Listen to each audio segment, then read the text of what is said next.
ദൈവ തിരുനാമം മഹത്വപ്പെടുമാറാകട്ടെ.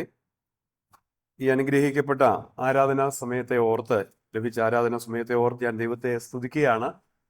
വളരെ അനുഗ്രഹീതമായ സന്തോഷകരമായ ഒരു സമയം. ഈ വാത്സല്യ ദൈവസഭയോട് ചേർന്ന് വലിയവനായ ദൈവം ഈ പുതുവർഷത്തിന്റെ ആരംഭ നാളുകളിൽ ദൈവം നൽകിയതോർത്ത് ഞാൻ ദൈവത്തെ സ്തുതിക്കുന്നു, ദൈവത്തെ മഹത്വപ്പെടുത്തുന്നു. വിശേഷാൽ ഇവിടുത്തെ ശുശ്രൂഷകളെയൊക്കെ ഓർത്ത് ഞാൻ ദൈവത്തെ സ്തുതിക്കുകയാണ്. സഭയോടുള്ള ബന്ധത്തിൽ നടക്കുന്ന എല്ലാ കൂടിവരുകളെയും ഓർത്ത് കഴിഞ്ഞ ദിവസം ഞങ്ങൾക്ക് ഭവനമായിട്ട് കോട്ടേജ് മീറ്റിങ്ങിനോടുള്ള ബന്ധത്തിൽ സഭയായി കടന്നു വന്ന് ആത്മീയ സന്തോഷം അനുഭവിപ്പാനിടയായി തീർന്നു.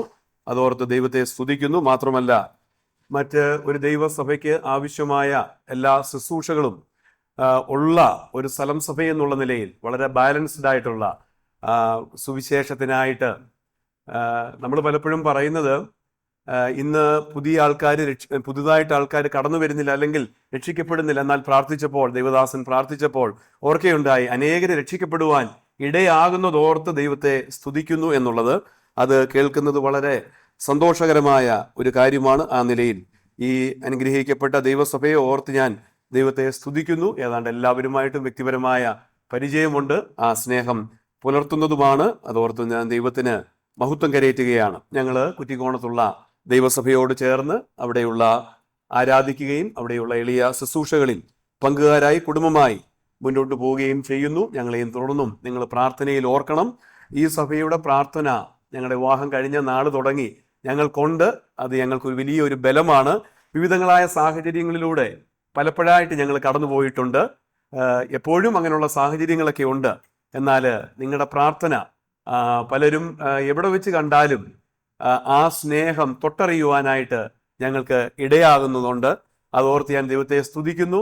തുടർന്നും നിങ്ങൾ പ്രിയപ്പെട്ടവര് സഭയായിട്ടും വ്യക്തികളായും ഭവനമായും ഞങ്ങളെ പ്രാർത്ഥനയിൽ ഓർക്കണം. അത് ആണ് ഏതൊരു വ്യക്തിയുടെയും ഭവനത്തിൻ്റെയും ബലമെന്നുള്ളത്. അതുകൊണ്ട് ഞങ്ങൾ ആ പ്രാർത്ഥന പിന്നെയും അപേക്ഷിക്കുകയാണ്. നമ്മുടെ ഇന്നത്തെ വചന ചിന്തയ്ക്കായിട്ട് അപ്പോസ്തലനായ പൗലോസ് തെസ്സലോനിയർക്ക് എഴുതിയ 1-ാം ലേഖനം അതിൻ്റെ 13-ാമത്തെ വാക്യം വായിക്കുവാനായിട്ട് ഞാൻ ആഗ്രഹിക്കുകയാണ്. ഫസ്റ്റ് തെസ്സലോനിയൻസ് ചാപ്റ്റർ 2 വേഴ്സ് 13, 2-ാം അധ്യായത്തിൻ്റെ 13-ാമത്തെ വാക്യം. ഞങ്ങൾ പ്രസംഗിച്ച ദൈവവചനം നിങ്ങൾ കേട്ടു. മനുഷ്യന്റെ വചനമായിട്ടല്ല, സാക്ഷാലാകുന്നത് പോലെ ദൈവവചനമായിട്ട് തന്നെ കൈക്കൊണ്ടതിനാൽ ഞങ്ങൾ ദൈവത്തെ ഇടവിടാതെ സ്തുതിക്കുന്നു. വിശ്വസിക്കുന്ന നിങ്ങളിൽ അത് വ്യാപരിച്ചുകൊണ്ട് ഇരിക്കുന്നു. ദൈവവചനത്തിൻ്റെ ഇമ്പോർട്ടൻസിനെ പറ്റി ഒരിക്കലും വേർപെട്ട ദൈവസഭയിൽ വന്ന് പ്രസംഗിക്കേണ്ട ആവശ്യമില്ല. നമുക്കറിയാം, നമുക്കുള്ളിലും പുറത്തുള്ളവരും പറയുന്ന ഒരു വിഷയമാണ് ദൈവവചനത്തിന് ഇതുപോലെ പ്രാധാന്യം. ഞങ്ങൾ കഴിഞ്ഞ ദിവസം ഒരാളോട് സംസാരിച്ചപ്പം വീടുകൾ കയറി സുവിശേഷം പറയുന്നതാണ് ഞങ്ങൾക്ക് ലഭിച്ചിരിക്കുന്ന ഒരു കോളിങ്. ഞങ്ങൾക്കെന്ന് പറഞ്ഞാൽ ഞങ്ങളുടെ സഭയിലുള്ള ദൈവദാസനും അടിയങ്ങളും ഒക്കെ ചേർന്ന് ഭവനങ്ങൾ എല്ലാ ആഴ്ചയും കഴിവുള്ളിടത്തോളം ദിവസങ്ങൾ ഭവനങ്ങൾ കയറി സന്ദർശിച്ച് ദൈവവചനം സംസാരിക്കുന്ന, സുവിശേഷം പങ്കുവെക്കുന്ന ഒരു വിളിയാണ് പ്രധാനമായിട്ടും ഞങ്ങൾ ശുശ്രൂഷയോടുള്ള ബന്ധത്തിൽ ചെയ്തുകൊണ്ടിരിക്കുന്നത്. അങ്ങനെ സംസാരിച്ചപ്പം ഒരു വ്യക്തി പറയുകയുണ്ടായി, ബ്രദറുകാരാണെന്ന് അറിഞ്ഞപ്പം പറഞ്ഞു, താന് കാര്യമായ നിലയിൽ ഒരു പള്ളിയിലും ഒരു ചർച്ചിലും ഒന്നും പോകുന്ന ഒരു വ്യക്തിയല്ല, എന്നാൽ ബ്രദറുകാരാണ് എന്ന് പറഞ്ഞപ്പം അദ്ദേഹം പറയുകയുണ്ടായി, ഞാൻ ബ്രദറുകാരുടെ ബൈബിൾ സ്കൂളിൽ അല്ലെങ്കിൽ ബൈബിൾ പഠിക്കുവാനായിട്ട് നേരത്തെ പോയിട്ടുണ്ട്. കാരണം എന്നോട് ഒരു പെന്തക്കോസ് സഹോദരൻ പറഞ്ഞു, നിനക്ക് ബൈബിൾ പഠിക്കാനാണെങ്കിൽ ബ്രദറുകാരുടെ അടുത്ത് ചെല്ലുന്നതാണ് നല്ലത്. അതുകൊണ്ട് ഞാൻ അത് ഓർപ്പിച്ചു എന്നേ ഉള്ളൂ. ദൈവവചനത്തിന്റെ പ്രാധാന്യം ഒരിക്കലും, വിശേഷാൽ ഈ പോഡിയത്തിന്റെ കനം എനിക്ക് നന്നായി അറിയാവുന്നതാണ്.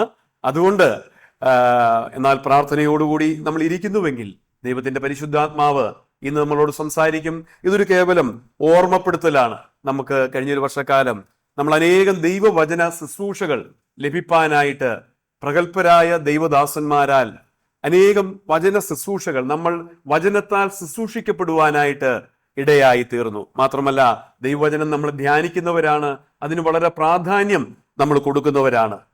ആ നിലയിൽ ഈ തെസ്സലോനിക്ക സഭയോടുള്ള ബന്ധത്തിൽ അപ്പോസ്തലനായ പൗലോസും തന്നോടൊപ്പമുള്ളവരും ദൈവവചന ശുശ്രൂഷയാൽ അവരെ ശുശ്രൂഷിച്ചപ്പോൾ അവർക്കുണ്ടായ നന്മകൾ നമ്മളൊന്നറിയുമ്പോൾ തീർച്ചയായിട്ടും അതും നമുക്ക് അത് നന്മയായി ഭവിക്കും എന്നുള്ളതിന് യാതൊരു സംശയവുമില്ല. നമുക്കറിയാം തെസ്സലോനിക്ക ലേഖനത്തിന്റെ പശ്ചാത്തലം, സമയത്തിന്റെ പരിമിതി കൊണ്ട് ഞാൻ അതിലേക്ക് കടക്കുവാനായിട്ട് ആഗ്രഹിക്കുന്നില്ല. അത് അപ്പോസ്തലനായ പൗലോസും തന്റെ രണ്ടാം മിഷണറി യാത്രയിൽ സ്ഥാപിതമായ ഒരു സഭയാണ് തെസ്സലോനിക്ക സഭ. അവിടെ യഹൂദന്മാരിൽ ചിലരും യമനന്മാരിൽ അനേകരും മാന്യ സ്ത്രീകളിൽ വളരെ അധികം ആൾക്കാരും വിശ്വസിച്ചു എന്ന് അവരുടെ വചന ശുശ്രൂഷയിലൂടെ സുവിശേഷ പ്രവർത്തനത്തിലൂടെ ഈ കർത്താവിൽ വിശ്വസിച്ചുവെന്ന് അപ്പോസ്തല പ്രവർത്തികൾ 17-ാം അധ്യായത്തിൽ നിന്ന് നമുക്കതിന്റെ പശ്ചാത്തലം നമുക്ക് മനസ്സിലാക്കുവാനായിട്ട് സാധിക്കും. എന്നാൽ അധികം നാള് അവിടെ തുടരുവാനായിട്ട് അപ്പോസ്തലനും കൂട്ടർക്കും സാധിച്ചില്ല. കാരണം അവർക്കെതിരെ വലിയ കഷ്ടങ്ങൾ, പോരാട്ടങ്ങൾ ഉണ്ടാകുകയും അവരവിടുന്ന് പുറത്താക്കപ്പെടുകയും അവരവിടുന്ന് പോകേണ്ടതായിട്ടും വന്നു. അവര് വളരെ അല്പനാൾ മാത്രമേ അവിടെ ചെലവിടുവാനും യേശു ക്രിസ്തുവിനെ പറ്റിയും യേശു ക്രിസ്തുവിലുള്ള പുതിയ നിയമ ഉപദേശങ്ങൾ അവർക്ക് പറഞ്ഞു കൊടുക്കുവാനുമായിട്ട് സാധിച്ചുള്ളൂ. അങ്ങനെ അവര് പോയി. അതിനുശേഷം ആ ദൈവമക്കളോടുള്ള അവിടെ രൂപീകൃതമായ ദൈവസഭയോടുള്ള ഭാരം അപ്പോസ്തലനായ പൗലോസിൽ ഉളവാകുകയും അങ്ങനെ തിമോത്തിയോസിനെ അങ്ങോട്ട് അയക്കുകയും തിമോത്തിയോസ് തിരിച്ചു വന്ന് ആ സഭയുടെ ഇപ്പോഴത്തെ അവസ്ഥ തന്നെ അറിയിക്കുകയും ചെയ്തു. ആ കഷ്ടങ്ങളുടെ നടുവിൽ അവര് പതറിപ്പോകുകയും വിശ്വാസത്തിൽ നിന്ന് മാറിപ്പോകുവാൻ സാധ്യതയുണ്ടെന്നുള്ള ഭയം തന്നെ ഭരിക്കുകയും ചെയ്തിരുന്നു. എന്നാൽ തിമോത്തിയോസ് തിരിച്ചു കടന്നു വന്ന് നൽകിയ വാർത്ത അപ്പോസ്തലന്റെ ഹൃദയം തണുപ്പിക്കുവാനായിട്ട് ഇടയായി തീർന്നു. അവർ ലഭിച്ച വചനത്തിൽ, ലഭിച്ച പ്രകാശത്തിൽ നിലനിൽക്കുന്ന ഒരു അനുഗ്രഹിക്കപ്പെട്ട വളരെ കുറച്ചേ അവർക്ക് പകർന്നു കൊടുക്കുവാനായിട്ട് ആ ദൈവദാസന് സാധിച്ചുള്ളൂ.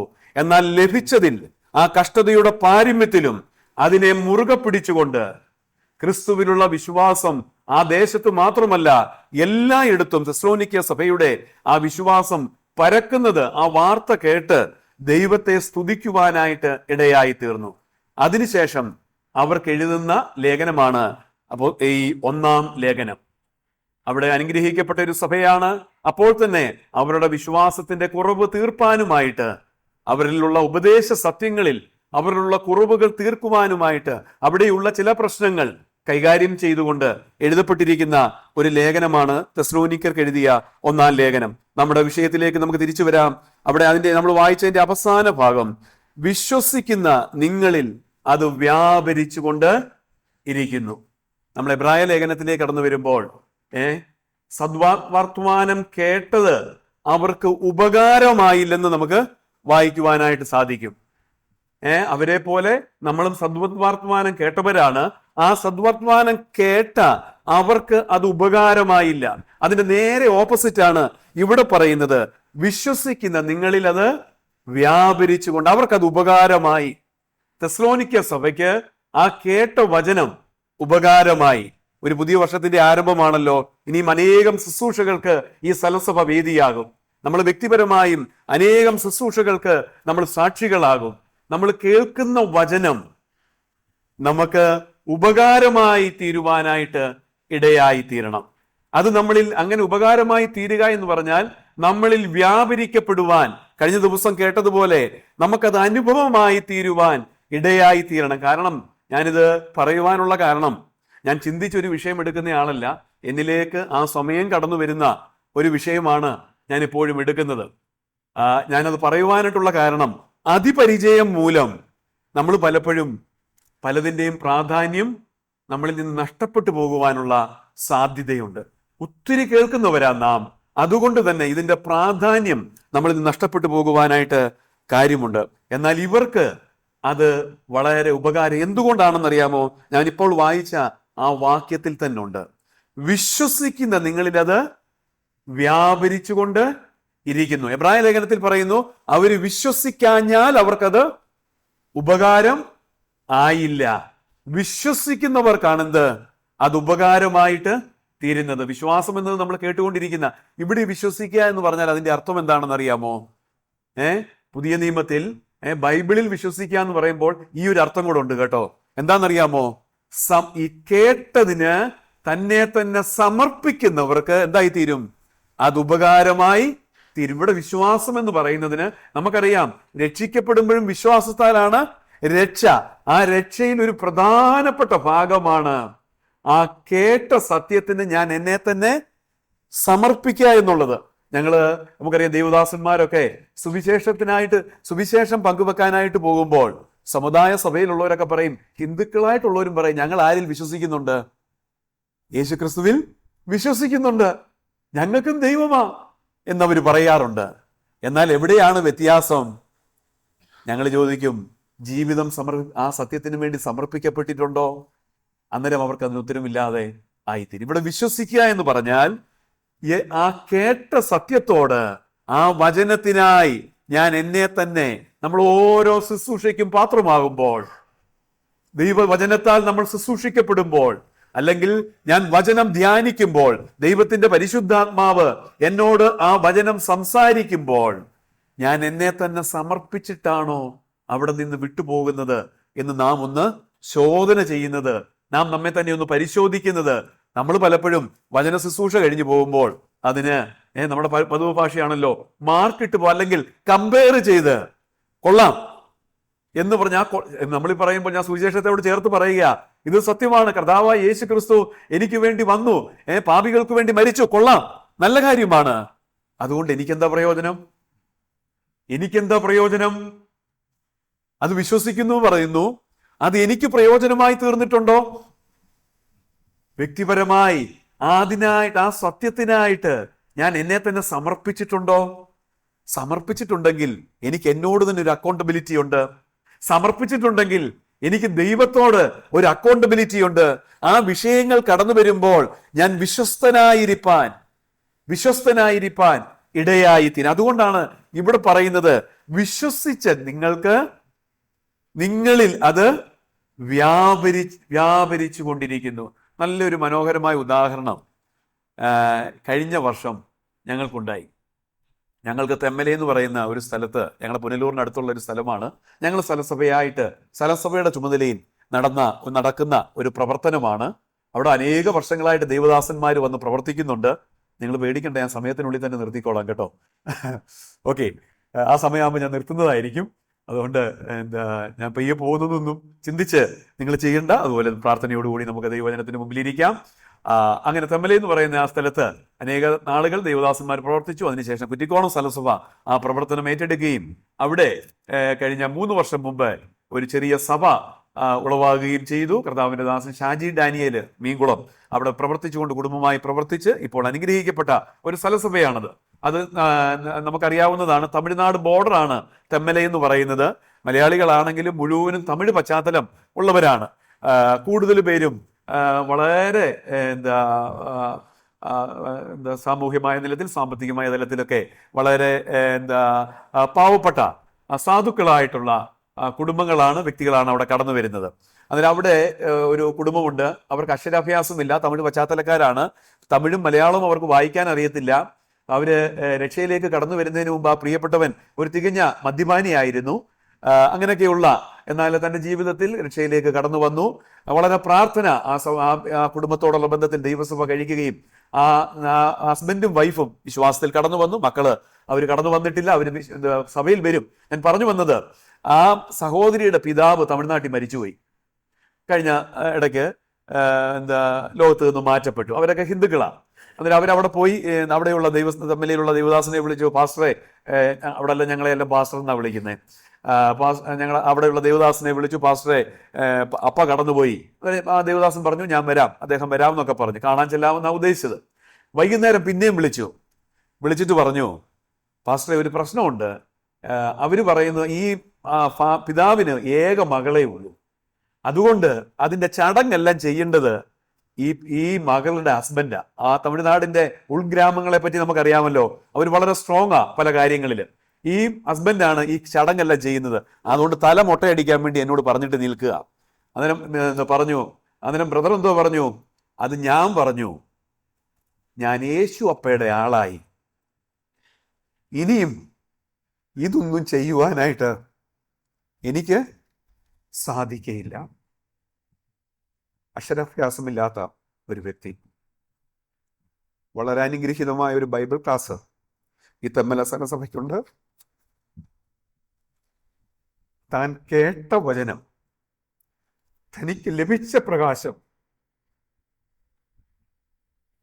അന്നേരം അവർ പറഞ്ഞു പറ്റത്തില്ല, നിങ്ങൾ തന്നെ ചെയ്തേ പറ്റൂ. അന്നേരം അദ്ദേഹം പിന്നെയും പറഞ്ഞ വാക്കാണ്, അങ്ങനെയെങ്കിൽ ആ ദൈവികമായ ജ്ഞാനം, പരിജ്ഞാനം എപ്രകാരം വ്യാപരിക്കപ്പെടുന്നു എന്നുള്ളതാണ്. അവിടെ താൻ പതറിയില്ല. താൻ പറഞ്ഞു, അങ്ങനെയെങ്കിൽ ഞങ്ങളുടെ പാസ്റ്റർമാർ വരും, അവരുടെ രീതിയിൽ ഞങ്ങൾ ഈ ബോഡി അടക്കം ചെയ്യും. ആ ദേശം അത് സംബന്ധിച്ചു, ആ കുടുംബം അത് സംബന്ധിച്ചു. അവർ ഞങ്ങളെ വിളിച്ചു. ഞങ്ങൾ 4-5 ഡാനിയൽ വർഗീസ്, ഷാജി ഡാനിയൽ, ഞങ്ങൾ കുറച്ച് ദൈവദാസന്മാർ ചേർന്ന് അവിടെ ചെന്ന് ആ ശുശ്രൂഷ അനുഗ്രഹമായിട്ട് നടന്നു. ഞങ്ങൾ പാട്ടുപാടി പ്രാർത്ഥിച്ചിട്ട് 15 മിനിറ്റ് ഞങ്ങളുടെ സ്ഥലസഭയിലെ സുവിശേഷകൻ സുവിശേഷം പങ്കുവച്ചു. അതിനുശേഷം പ്രാർത്ഥിച്ച് പ്രത്യാശയുടെ വചനം പറഞ്ഞ് ഞങ്ങൾ കൊണ്ടടക്കി. അതിനുശേഷം അവിടെ ഒരു നിയമമുണ്ട്, ക്രിസ്ത്യാനികളാണെങ്കിലും ഒരു പ്രാർത്ഥന നടത്തിയേ അവിടെയുള്ള സ്ത്രീജനങ്ങൾക്ക് പുറത്തിറങ്ങാനായിട്ട് സാധിക്കത്തുള്ളൂ. അതിന് ഞങ്ങളെ വിളിച്ചു. ഞങ്ങൾ പോയി അവിടെയും പിന്നെയും സുവിശേഷം പങ്കുവച്ചു. ഞാൻ പറഞ്ഞു വന്നത്, മാനുഷികമായ ബുദ്ധിയോ ജ്ഞാനമോ ഒന്നുമല്ല. ഈ വചനം ഈ തെസ്സലോനിക്ക ലേഖനത്തിൽ തന്നെ അതിൻ്റെ ആദ്യ അധ്യായത്തിൻ്റെ ആദ്യ ഭാഗത്ത് ഇങ്ങനെ പറയുന്നുണ്ട്. അതിൻ്റെ 4-ാമത്തെ വാക്യത്തിൽ ഇങ്ങനെയാണ്, 5-ാമത്തെ വാക്യത്തിൽ ഇങ്ങനെയാണ് പറയുന്നത്, ഞങ്ങളുടെ സുവിശേഷം വചനമായി മാത്രമല്ല ശക്തിയോടും പരിശുദ്ധാത്മാവോടും ബഹുനിശ്ചയത്തോടും കൂടെ ആയിരുന്നു നിങ്ങളുടെ അടുക്കൽ വന്നത്. ഈ വചനത്തിന്റെ ശക്തി മാനുഷിക ബുദ്ധിക്കോ ഇക്വേഷനോ അളക്കുവാനായിട്ട് സാധിക്കുകയില്ല. അത് കടന്നു വരുന്നത് ദൈവശക്തിയോടുകൂടിയാണ്, പരിശുദ്ധാത്മാവോടുകൂടിയാണ്, ബഹു നിശ്ചയത്തോടുകൂടിയാണ്. ഇതിനെതിരെ നിൽക്കുവാനായിട്ട് ഒരു വ്യക്തിക്കും ലോകത്തിന്റെ ഒരു ബുദ്ധിക്കും സാധിക്കുകയില്ല. ഇന്ന് കേരളം മുഴുവനും നിരീശ്വരവാദത്തിന്റെ സന്ദേശം കൊണ്ട് നിറയുന്ന ഒരു കാലഘട്ടത്തിലാണ് നിൽക്കുന്നത്. ഞാൻ വളരെ വ്യക്തമായിട്ട് പറയട്ടെ, നമ്മൾ നിരീശ്വരവാദവും യുക്തിവാദവും ചേർത്താ പറയുന്നത്. എന്നാൽ വളരെ വ്യക്തമായിട്ട് പറയട്ടെ, യുക്തിയുള്ള ഒരു വ്യക്തിക്ക് ക്രിസ്തുവിന്റെ സന്ദേശത്തിന്റെ മുമ്പിൽ പിടിച്ചു നിൽക്കുവാനായി സാധിക്കുകയില്ല. വളരെ യുക്തിസഹമുള്ള അതോടുകൂടി കടന്നു വരുന്നത്, ബഹുനിശ്ചയത്തോടുകൂടിയാണ് ഈ വചനം കടന്നു വരുന്നത്. നിരീശ്വരവാദിയെ മാറ്റി നിർത്താം, ദൈവം ഇല്ലെന്ന് പറയുന്നവനെ നമുക്ക് മാറ്റി നിർത്താം. എന്നാൽ നിരീശ്വരവാദിയെ ഒരിക്കലും നമുക്ക് യുക്തിവാദി എന്ന് പറയുവാനായിട്ട് കഴിയത്തില്ല. ദൈവമില്ല എന്ന് മൂഢൻ തന്റെ ഹൃദയത്തിൽ പറയുന്നു. അത് അക്ഷരാർത്ഥത്തിൽ ശരിയാ. യുക്തിപരമായി ചിന്തിച്ചാൽ, യുക്തിപരമായി വിശ്വാസത്തെ അളക്കുന്ന ഏതൊരു വ്യക്തിയും അവൾ ക്രിസ്തു വിശ്വാസിയായി തീരുമെന്നുള്ളത് എവിടെ നിന്നും നമുക്ക് പറയുവാനായിട്ട് സാധിക്കും. അവരുടെ വാദങ്ങൾ എത്രയോ മൂഢത്തരമെന്ന് നമുക്ക് പറയുവാനായിട്ട് സാധിക്കും.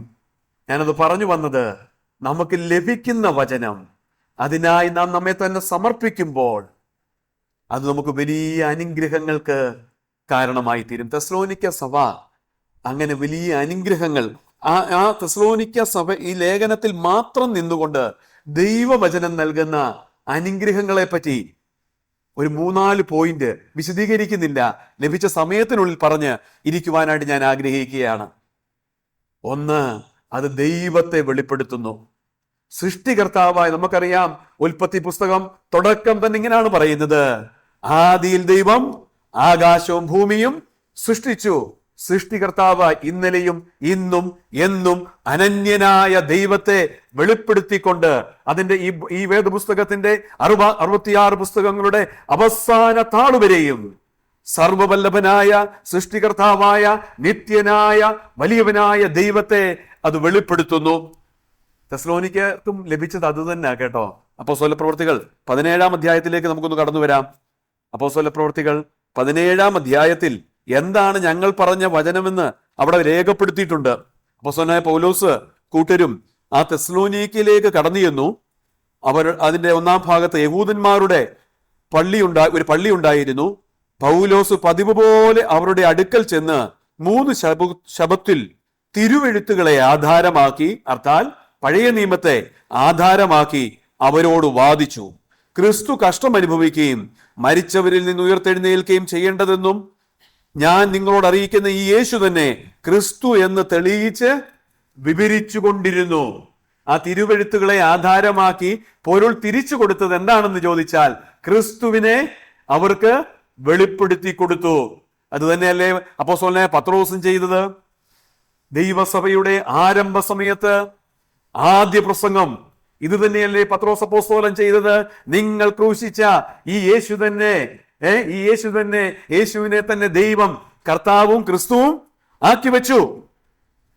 നിങ്ങൾ കാത്തിരിക്കുന്ന മശിഹ തന്നെ ഈ ക്രിസ്തു, നിങ്ങൾ ക്രൂശിച്ചവൻ, നിങ്ങൾ ഇന്നും കാത്തിരിക്കുന്ന ഈ മശിഹ തന്നെ.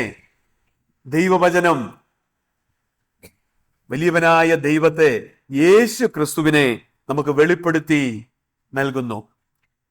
അപ്പോസ്തലനായ പൗലോസ് നമുക്കറിയാം, പുതിയ നിയമസഭാ കാലഘട്ടത്തിലെ ഏറ്റവും മുൻപന്തിയിൽ നിൽക്കുന്ന അഗ്രഗണ്യൻ ആരാണെന്ന് ചോദിച്ചാൽ ഏതാണ്ട് എല്ലാവരും പറയും ആരാന്ന് പറയും, പൗലോസ്, അപ്പോസ്തലനായ പൗലോസ് എന്ന് പറയുവാനായിട്ട് കഴിയും. എന്നാൽ ഫിലിപ്പി ലേഖനത്തിലേക്ക് കടന്നു വരുമ്പോൾ അപ്പോസ്തലനായ പൗലോസ് പറയുകയാണ്, എനിക്കവനെ നേടണം, എനിക്കവനെ അറിയണം, അവന്റെ കഷ്ടത, ആ കർത്താവിനെ എനിക്ക് അറിയണം, ഇനിയും അറിയണം, ഇനിയും അറിയണം. ആ ദേവദാസൻ കർത്താവിനെ അറിഞ്ഞപ്പോൾ ഉണ്ടായ ആ അനുഭവം എത്ര വലുതാണല്ലേ. താൻ ആദ്യമായിട്ട് കർത്താവിനെ കണ്ടുമുട്ടുന്നത് എവിടാണ്? അപ്പോസ്തലനായ പൗലോസ് ദമാസ്കോസിന്റെ പടിവാതിക്കൽ വെച്ചാണ്. അതിനെ അവിടെ ആ അപ്പോസ്തല പ്രവൃത്തികളിൽ അത് രേഖപ്പെടുത്തിയിരിക്കുന്നത് എങ്ങനെയാണ്?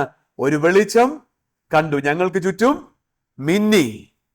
എന്നാൽ അപ്പോസ്തല പ്രവൃത്തികൾ 22-ാം അധ്യായത്തിലേക്ക് കടന്നു വരുമ്പോൾ കാലങ്ങൾ സകലം കഴിഞ്ഞു, കർത്താവിനെ താൻ കൂടുതൽ അറിയുകയാണ്. അപ്പോസ്തലനായ പൗലോസ് പറയുകയാണ്, ഒരു വലിയ വെളിച്ചം കർത്താവിനെ കൂടുതൽ അറിഞ്ഞപ്പോൾ താൻ ഇല്ലാതായി തീരുകയാണ്. തന്റെ സ്വയം താൻ ചെറുതായി വരുന്നു, കർത്താവ് അവിടെ വളരുകയാണ്. അപ്പോസ്തല പ്രവൃത്തികൾ 26-ാം അധ്യായം തന്റെ ജീവിതത്തിന്റെ അന്ത്യനിമിഷങ്ങളിലേക്ക് കടന്നു വരുമ്പോൾ താൻ പിന്നെയും കർത്താവിനെ അറിയുകയാണ്. സൂര്യന്റെ വെളിച്ചത്തെ കവിയുന്ന ഒരു വെളിച്ചം, സൂര്യന്റെ നട്ടുച്ചയ്ക്ക് അതേ വെളിച്ചത്തെ പറ്റിയാ പറയുന്നത്. ആ ഒരൊറ്റ കാഴ്ചയെ പറ്റിയാ പറയുന്നത്. കർത്താവിനെ വെളിപ്പെടുത്തുവാൻ, കർത്താവിനെ കൂടുതൽ അറിയുവാൻ ഉള്ള ആ മനസ്സ് അറിയുമ്പോൾ അത് എന്റെ സ്വയം എത്രയും ഇല്ലാതായി തീരുകയും ആ കർത്താവിനോട് ഞാൻ കൂടുതൽ തെസ്സലോനിക്ക സഭയ്ക്കും അതേ അനുഭവമാണ് ഉണ്ടായത്. അവരുടെ വിശ്വാസം നിങ്ങളുടെ അടുക്കൽ നിന്ന് കർത്താവിന്റെ വചനം മുഴങ്ങിച്ചെന്നത് മക്കദോനിയയിലും അഖായിലും മാത്രമല്ല, എല്ലായിടവും നിങ്ങൾക്കുള്ള ദൈവത്തിന്റെ വിശ്വാസം പ്രസിദ്ധമായിരിക്കുന്നു. അതിന്റെ 6-ാം വാക്യം, ബഹു കഷ്ടം സഹിക്കേണ്ടി വന്നിട്ടും നിങ്ങൾ പരിശുദ്ധാത്മാവിന്റെ സന്തോഷത്തോടെ വചനം കൈക്കൊണ്ട് ഞങ്ങൾക്കും കർത്താവിനും അനുകാരികളായി തീരുവാനായിട്ട് ഇടയായി തീർന്നു. നമ്മൾ ദൈവത്തിന്റെ വചനം നമ്മളിലേക്ക് കടന്നു വരുമ്പോൾ ആ കർത്താവിനെ നമ്മൾ കൂടുതൽ അറിയുവാൻ, ആ കർത്താവിനോട് കൂടുതൽ അനുരൂപമായി തീരുവാൻ, ആ കർത്താവിന് അനുകാരികളായി തീരുവാൻ വലിയവനായ ദൈവം നമ്മളെ സഹായിക്കട്ടെ. രണ്ടാമത്തെ ആ തെസ്സലോനിക്ക സഭയ്ക്ക് ലഭിച്ച രണ്ടാമത്തെ അനുഗ്രഹം എന്നുള്ളത് അതിന്റെ 4-ാം അധ്യായത്തിലേക്ക് കടന്നു വരുമ്പോൾ അവിടുത്തെ ഒരു പ്രായോഗിക വിഷയമാണ് അപ്പോസ്തലനായ പൗലോസ് അവിടെ കൈകാര്യം ചെയ്യുന്നത്. അതിലേക്ക് ഞാൻ കടക്കുന്നില്ല. എന്നാൽ അതിന്റെ 4-ാം അധ്യായത്തിന്റെ 3-ാം വാക്യത്തിലേക്ക് കടന്നു വരുമ്പോൾ ദൈവത്തിന്റെ ഇഷ്ടമോ നിങ്ങളുടെ ശുദ്ധീകരണം തന്നെ. അതിന്റെ മുമ്പിൽ പറയുന്നുണ്ട്, ഞങ്ങൾ കർത്താവായ യേശുവിന്റെ ആജ്ഞയാൽ ഇന്ന കൽപ്പനകളെ തന്നു എന്ന് നിങ്ങൾ അറിയുന്നുവല്ലോ. കൽപ്പന എന്ന് പറയുന്നത് ദൈവത്തിന്റെ വചനമാണ്. 119-ാം സങ്കീർത്തനത്തിന്റെ ആ സങ്കീർത്തനം മുഴുവനും ദൈവത്തിന്റെ വചനമാണ്. ഓരോ വാക്യവും പറയുന്നത് ഫോക്കസ് ചെയ്താ പറയുന്നത്. അതിന്റെ ആദ്യത്തെ 8 വാക്യങ്ങളിൽ ദൈവവചനത്തിന് വിവിധങ്ങളായ വിശേഷണങ്ങൾ നമുക്ക് കാണുവാനായി സാധിക്കും. ചട്ടങ്ങൾ, കൽപ്പനകൾ, സാക്ഷ്യങ്ങൾ, അങ്ങനെ ന്യായപ്രമാണം. ഈ കൽപ്പന എന്നുള്ള ഇവിടെ നൽകുന്ന ഈ കൽപ്പന എന്നുള്ളത് ശുദ്ധീകരണം. ഞാൻ വിശുദ്ധനാകിയാൽ നിങ്ങളും വിശുദ്ധരായിരിപ്പീൻ. ഇവിടെ ഒരു പ്രായോഗിക വിഷയത്തോടുള്ള ബന്ധത്തിനാണെങ്കിലും ഞാനൊന്ന് ഓർപ്പിച്ചു കൊള്ളട്ടെ.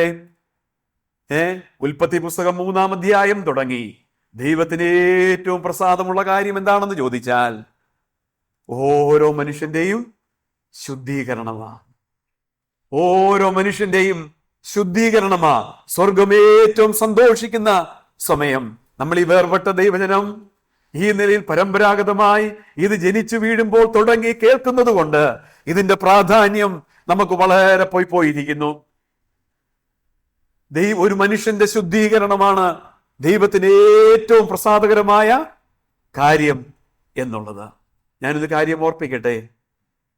ദൈവസഭയിൽ സുവിശേഷം പങ്കുവെക്കണോ ഇല്ലയോ എന്നൊന്നും ഞാൻ പറയുന്നില്ല. എന്നാൽ ആരെങ്കിലും എല്ലാവരും യേശു ക്രിസ്തുവിന്റെ തിരുരക്തത്താൽ വിശുദ്ധീകരിക്കപ്പെട്ടവരാണെന്ന് ഞാൻ വിശ്വസിക്കുകയാണ്. കർത്താവിന്റെ തിരുരക്തത്താൽ ശുദ്ധീകരണം പ്രാപിക്കാത്ത ആരും കൂടില്ലെന്ന് ഞാൻ വിശ്വസിക്കുകയാണ്. എങ്കിലും ഒരു ദൗത്യം എന്നുള്ള നിലയിൽ ഞാൻ ചോദിക്കുകയാണ്, ആരെങ്കിലും പ്രായഭേദം കൂടാതെ ഇവിടെ ഇരിക്കുന്നവരിൽ ഈ പാപമോചനം പ്രാപിക്കാത്തവരായി ഇവിടെ ഉണ്ടെങ്കിൽ, കാരണം എന്താണെന്നറിയാമോ? ദൈവം ഓരോ മനുഷ്യനും വിശുദ്ധിയുള്ളവരായി, ദൈവത്തിന്റെ വിശുദ്ധി, ആ വിശുദ്ധിയുടെ മുമ്പിൽ നിൽക്കുവാനായിട്ട് ഒരു മനുഷ്യനും സാധിക്കയില്ല. വിശുദ്ധ വേദപുസ്തകവും പറയുന്നു, ഒരു വ്യത്യാസവുമില്ല, എല്ലാവരും പാപം ചെയ്ത് ദൈവ തേജസ് ഇല്ലാത്തവരായി തീർന്നു. ആ വിശുദ്ധിയുടെ പൂർണ്ണത നമ്മൾ കാണുന്നത് കാൽവറിയിലെ ക്രൂശിലാണ് കേട്ടോ. ആ ക്രൂശിലാണ് വിശുദ്ധിയുടെ സമ്പൂർണത നമുക്ക് കാണുവാനായിട്ട് സാധിക്കുന്നത്. 11:40 വരെ ഉണ്ടെന്നില്ലേ പറഞ്ഞേ? എടുക്കാമല്ലോ. ഓക്കെ, അത് ഉദ്ദേശിച്ചാൽ ഞാൻ പറഞ്ഞത് നിർത്താമെന്ന് കേട്ടോ. ഇല്ലെങ്കിൽ നമ്മളിപ്പോൾ നിർത്തുന്നതായിരിക്കും, കുഴപ്പമില്ല. ഓക്കെ, 11:40 വരെ ഉണ്ട്. ഓക്കെ, വിശുദ്ധിയുടെ സമ്പൂർണത നമ്മൾ കാണുന്നത് ആ കാൽവറിയിലെ ക്രൂശിലാണ്. നമ്മൾ ആരാധനാ സമയത്ത് ഓർത്ത് കർത്താവിന്റെ മഹത്വം ദൈവദാസന്മാരോട് വായിച്ചു കേൾപ്പിക്കുകയുണ്ടായി. പാപമറിയാത്തവൻ, പാപം ചെയ്യാത്തവൻ എന്നല്ല, പാപമറിയാത്തവൻ, ആത്മസ്വരൂപത്തിൽ നിത്യനായി അരുളുന്ന ദൈവം, അവിടുന്ന് ജഡരക്തങ്ങളോട് കൂടിയവനായി ഇവിടേക്ക് കടന്നു വന്നു. കാൽവറിയിലെ ക്രൂശിൽ നമ്മുടെ നരകമാ, മരണമെന്ന് നമ്മൾ പറയുമ്പോൾ അത് നമ്മുടെ നിത്യ നരകമാ കേട്ടോ. നമ്മുടെ ഒരു മനുഷ്യന്റെ അശുദ്ധിയുടെ പാപത്തിന്റെ ഭയാനകത്വം അറിയണമെങ്കിൽ യേശു ക്രിസ്തുവിന്റെ കാൽവരി മരണം നമ്മൾ ദർശിക്കണം. പാപമറിയാത്തവൻ, അതത്ര ഘോരത്വം നിറഞ്ഞതാണ് ആ നരകത്തിന്റെ ഭയാനകത്വം. അവിടുത്തെ തിരുശരീരം തകർക്കപ്പെട്ടു, അവിടുത്തെ തിരുരക്തം ചൊരിയപ്പെട്ടു. ജീവന്റെ ഉറവായവൻ അവിടുന്ന് കാൽവറിയിലെ ക്രൂശിൽ നമുക്ക് വേണ്ടി മരണം ആസ്വദിപ്പാനായിട്ട് ദൈവസന്നിധിയിൽ വിശുദ്ധിക്കുള്ള സ്ഥാനം ഒന്ന് നോക്കണേ. ഇതല്ലാതെ വേറെ വഴിയില്ലായിരുന്നു കേട്ടോ. നമ്മളെ പിന്നെയും ആ സന്നിധിയിലേക്ക് ചേർക്കുവാൻ ഇത് മാത്രമേ വഴിയുള്ളായിരുന്നു. അവിടുന്ന് ആ ദൈവസന്നിധിയിൽ വിശുദ്ധിക്കുള്ള പ്രാധാന്യം, ആ ക്രൂശുമരണത്തിൽ വിശ്വസിച്ച് പാപമോചനം പ്രാപിക്കാത്ത ആരെങ്കിലും ഇവിടെ ഉണ്ടെങ്കിൽ ഓർപ്പിക്കട്ടെ, ഇന്നാണ് രക്ഷാദിവസം. ഒരു വ്യത്യാസവുമില്ല, എല്ലാവരും പാപികളാണ്. ആ ക്രിസ്തുവിൽ വിശ്വസിച്ച് കർത്താവേ, ഞാനൊരു പാപിയാ, എന്റെ പാപത്തിന് പരിഹാരമായിട്ടാണ് അവിടുന്ന് കാൽവരി ക്രൂശിൽ മരിച്ചത്, ഞാനത് വിശ്വസിക്കുന്നു. ഉയർത്തെഴുന്നേറ്റ് ജീവിക്കുന്ന ദൈവമേ, എന്റെ ജീവിതത്തെ അവിടുത്തേക്ക് സമർപ്പിക്കുന്നു. ആര് ഹൃദയത്തിലേറ്റുകൊണ്ട് ഈ കർത്താവിനെ സ്വീകരിക്കുന്നുവോ അവർക്ക് നിത്യജീവനുണ്ട്. ദൈവത്തിന്റെ പരിശുദ്ധാത്മാവ് അവരിൽ വന്ന് വസിക്കുവാനായിട്ട് ഇടയായിത്തീരും. അങ്ങനെ രക്ഷിക്കപ്പെട്ട് സ്നാനപ്പെട്ട് കൂട്ടായ്മയിലുള്ളവരോട് പറയട്ടെ, നമ്മുടെ ഓരോ നിമിഷവും ഈ ക്രൂശ് മരണത്തിന്റെ മുമ്പിൽ ആയിരിക്കണം. നമ്മുടെ കമ്പാരിസൺ മറ്റു വ്യക്തികളോടാകരുത്. അവരെക്കാൾ ഞാൻ ബെറ്ററാ, അയ്യോ അല്ല. യേശു ക്രിസ്തുവിന്റെ ക്രൂശ് മരണത്തിന്റെ മുമ്പിൽ ഓരോ നിമിഷവും കഴിപ്പാൻ ഓരോ വിശ്വാസിയും എന്റെ രഹസ്യവും പരസ്യവുമായ ജീവിതം പൂർണ്ണമായി ഈ ക്രിസ്തുവിന്റെ ക്രൂശ് മരണത്തിന്റെ മുമ്പിൽ, ആ ദൈവനീതിയുടെ മുമ്പിൽ, എന്റെ ദൈവമേ നീ എന്നെ കൈവിട്ടതെന്ത്? ദൈവനീതിയുടെ ആ പൂർണ്ണത നമ്മളൊന്ന് കാണണം, ആ വിശുദ്ധിയൊന്ന് കാണണം. ഇതിനെ കണ്ടില്ല എന്ന് നടിച്ച്, നമുക്കറിയാം രക്ഷയ്ക്ക് ഭദ്രതയുള്ളതായതുകൊണ്ട് പലപ്പോഴും നമ്മൾ ഇതിന്റെ പ്രാധാന്യം, വിശുദ്ധ ജീവിതത്തിന്റെ പ്രാധാന്യം നമ്മൾ വിട്ടുകളയാറുണ്ട്. സമയത്തിന്റെ പരിമിതി കൊണ്ട് ഞാൻ മുന്നോട്ട് പോകട്ടെ. ഈ വിശുദ്ധിയുടെ മുമ്പിൽ വിശുദ്ധമായ ഒരു ജീവിതം നയിപ്പാൻ, അത് ദൈവത്തിന്റെ നിങ്ങൾ വായിച്ചത് എന്താണ്? ദൈവത്തിന്റെ ഇഷ്ടമോ നിങ്ങളുടെ ശുദ്ധീകരണം തന്നെ. കുഞ്ഞുങ്ങളെ, നിങ്ങൾ പാപം ചെയ്യരുത്. പാപം ചെയ്താലോ ആ നല്ല കർത്താവിന്റെ അടുക്കിലേക്ക് കടന്നു വരിക. ഒരു വർഷത്തിന്റെ ആദ്യ നാളുകളിൽ ഇത് നമ്മൾ വിട്ടുപോകരുത്. ദൈവത്തിന്റെ കർത്താവിന്റെ വരവ് താമസിച്ചാൽ അടുത്ത വർഷത്തിന്റെ അവസാന സമയത്ത് തിരിഞ്ഞു നോക്കുമ്പോൾ ഈ ജീവിതത്തിൽ ഞാൻ എത്ര വിശുദ്ധിയോടെ ജീവിച്ചു എന്ന് നാം നമ്മെ തന്നെ ഒന്ന് പരിശോധിപ്പാനായിട്ട് ഇടയായി തീരണം. ഈ തെസ്സലോനിക്ക സഭ അനുഭവിച്ച ആ നന്മ അവര് ആ വചനം കേട്ടതുകൊണ്ട്, അതുകൊണ്ടാണ് അടുത്ത ഒരു പോയിന്റ് ഇവിടെ പറയുന്നത്, തമ്മിൽ സ്നേഹിക്കുവാനായിട്ട് ഈ വചനം നമ്മെ പഠിപ്പിക്കുന്നു. അതൊരു കൽപ്പനയാണ് കേട്ടോ. തമ്മിൽ സ്നേഹിക്കുക എന്നുള്ളത് 4-ാം അധ്യായത്തിന്റെ അതിന്റെ 9-ാമത്തെ, അന്യോന്യം സ്നേഹിപ്പാൻ നിങ്ങൾ ദൈവത്താൽ ഉപദേശം പ്രാപിച്ചു. കർത്താവ് യോഹന്നാന്റെ സുവിശേഷം 15-ാം അധ്യായത്തിന്റെ 12-ാം വാക്യത്തിൽ പറയുന്നു, നിങ്ങൾ തമ്മിൽ സ്നേഹിക്കണം. അതാണ് എൻ്റെ കൽപ്പന. നിങ്ങൾ അന്യോന്യം സ്നേഹിക്കണം എന്നുള്ളതാണ് എൻ്റെ കൽപ്പന. ഞാൻ മുമ്പോട്ട് പോവുകയാണ്. ഈ വചനം ഏറ്റെടുക്കുന്നുവെങ്കിൽ കർത്താവിന്റെ സ്നേഹത്തെ നമ്മൾ കാണുന്നത് അതും ക്രൂശിലാണ് കേട്ടോ. ദൈവത്തിന്റെ വിശുദ്ധിയുടെയും സ്നേഹത്തിന്റെയും പരിപൂർണത ഒന്നിച്ച് കടന്നു വരുന്നത് ഒരു മനുഷ്യന് മനസ്സിലാക്കുവാൻ സാധിക്കുന്നത് ആ ക്രൂശിൽ തന്നെയാണ്. അവിടുന്ന് കാരണം കൂടാതെ നമ്മളെ സ്നേഹിച്ചു, നമ്മളെ പരിപാലിക്കുന്നു, നമ്മുടെ വീഴ്ചകളിലും നമ്മളെ താങ്ങുന്നു. കഴിഞ്ഞ ദിവസം നമ്മൾ കേട്ടു, നമ്മുടെ ഭയത്തിൽ, നമ്മുടെ ഭ്രമത്തിൽ വീണുപോകാതെ അവിടുന്ന് നമ്മളെ പരിപാലിക്കുന്നു. അനുദിനമുള്ള നന്മകൾ, ഈ സ്നേഹം നമ്മളൊന്ന് ഉൾക്കൊണ്ടാൽ, ഒന്ന് ഏറ്റെടുത്താൽ നമ്മുടെ ഭവനങ്ങൾ എത്ര സന്തോഷകരമായിട്ട് തീരും. ഭാര്യഭർത്തൃബന്ധം, കുടുംബങ്ങൾ, ദൈവസഭ, അൺകണ്ടീഷണൽ ലവ്, അതെത്ര മനോഹരമായി തീരും. ദൈവം നമ്മളെ സഹായിക്കട്ടെ. അതിന്റെ ഈ തെസ്സലോനിക്ക ലേഖനത്തിന്റെ 5 അധ്യായങ്ങൾക്കൊരു പ്രത്യേകതയുണ്ട്. ഞാൻ നിർത്തുന്നതിന് മുമ്പ് അതൊന്ന് ഓർപ്പിച്ചു കൊള്ളട്ടെ. ആ 5 അധ്യായങ്ങളും അവസാനിക്കുന്നത് ഒരൊറ്റ വിഷയത്തിലാണ്. ഏതാണെന്നറിയാമോ? കർത്താവിന്റെ വരവ്, പ്രത്യാശ. ഇതിലാണ് ഈ 5 അധ്യായവും ഇത് അവസാനിക്കും. നിങ്ങളൊന്ന് പരിശോധിച്ചാൽ അത് മനസ്സിലാക്കുവാനായിട്ട് കഴിയും. അതിനൊരു കാരണമുണ്ട്. അവർക്ക് അതിനെപ്പറ്റി അറിയിച്ചു കൊടുക്കേണ്ട ആവശ്യം കൂടെ ചേർത്തിട്ടാണ് അപ്പോസ്തലനായ പൗലോസ് ഇത് എഴുതുന്നത്. അവിടെ ചില പ്രശ്നങ്ങൾ അവർക്കുളവായിരുന്നു. അതിനു വേണ്ടിയിട്ടാണ് ഇത് എഴുതിയത്. അതുകൊണ്ടാണ് ആ നിലയിൽ ദൈവത്തിന്റെ പരിശുദ്ധാത്മാവ് ആ നിലയിൽ അതിനെ ക്രമീകരിച്ചിരിക്കുന്നത്. പ്രത്യാശയുടെ വാക്കുകളെ ഓർപ്പിച്ചുകൊണ്ടാണ് ഈ വചനം നമ്മളെ പ്രത്യാശയാൽ ആശ്വസിപ്പിക്കുന്ന വചനമാണ്. പ്രത്യാശയാൽ നമ്മളെ ആശ്വസിപ്പിക്കുന്ന വചനമാണിത്. അതുകൊണ്ടാണ് 4-ാം അധ്യായത്തിന്റെ അവസാന വാക്യം ഈ വചനം